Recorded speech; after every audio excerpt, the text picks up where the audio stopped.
On sait qu'on peut les perdre. Moi, ce matin-là, il m'a pas envoyé de message. Habituellement, tous les matins, j'avais un petit message de sa part pour me dire voilà, qu'il était levé, qu'il partait prendre sa gare.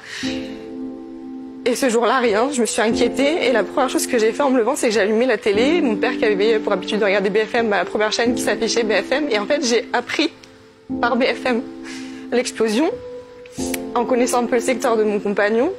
Et à chacune de ses veilles de garde, je lui demande toujours le poste qu'il a, donc conducteur ce jour-là. Je me suis dit tout de suite, et je sais pas pourquoi, je l'ai ressenti au plus profond de moi, je me suis dit, il y est. Et j'ai pris cette décision d'appeler la caserne, qui est quand même une enceinte militaire, donc on ne prend pas une décision comme ça à la légère, surtout qu'il me l'a toujours demandé de pas le faire, ce qui est normal. Et là, je sais pas pourquoi, j'ai dit, il faut que je le fasse, et effectivement, heureusement que je l'ai fait, parce que je suis tombée sur quelqu'un tout de suite qui a essayé de me réconforter comme il pouvait. On ne trouvait pas Nathanaël, effectivement il y était, mais on ne savait pas où il était. Et puis un deuxième appel pour me dire que Nathanaël est dans l'hélicoptère, qu'il est transporté à l'hôpital militaire de Bégin.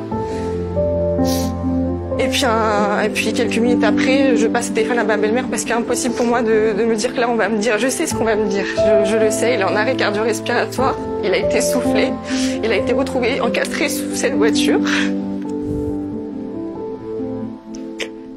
Et on m'a dit c'est fini. Voilà.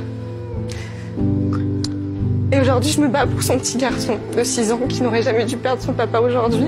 Mais on a, dans cette explosion, 4 morts, 4 orphelins.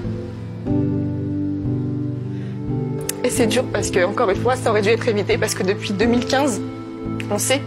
C'est ça. On sait ce qui se passe.